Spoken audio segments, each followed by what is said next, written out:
नुकताच जांभोटी वडगाव या ठिकाणी पकडलेला चापडी जातीचा म्हणजेच बांबू पीट वायपर हा साप आम्ही त्याच्या नैसर्गिक अधिवासात म्हणजे सुंदरशा जंगलामध्ये रिलीज करायला किंवा सोडायला आलो आहोत. इतका सुंदर हा साप असतो, हिरवागार असा हा झाडावरती राहणारा साप आहे. लक्षात घ्या, वायपर प्रजातीमध्ये हा साप येतो. आणि जिथं आम्ही गेलो होतो तिथल्या एका महिलेला या सापाने दोष केला होता आणि त्यासाठीच माहिती देण्यासाठी आम्ही तिथे गेलो होतो. आणि मागच्या व्हिडिओमध्ये ह्याला निम्नविषारी असा उल्लेख केला होता.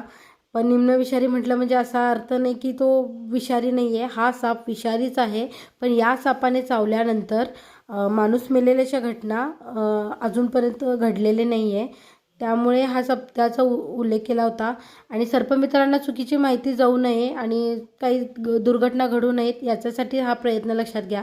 हा साप बघू शकता जवळून कसा दिसतो. डोळ्यांच्या उभ्या बावल्या असतात आणि ज्या त्याचे नागपुडे असतात त्याच्या थोड्या अंतरावरती असे खड्डे असतात, खळगे असतात. त्याच तापसूचक खळगे आपण म्हणतो त्याला. आणि त्याच्यामुळे त्याला तापमान किती आहे त्याचा अंदाजा येतोय. असा हा साप गर्त हिरवागार, गर्त हरा घोणासुद्धा ह्याला म्हटलं जातं आहे. हिरवागार असा हा साप असतोय, झाडावरती कळूनसुद्धा येणार नाही. आणि सुंदरशा जंगलामध्ये आम्ही त्याला सोडलो.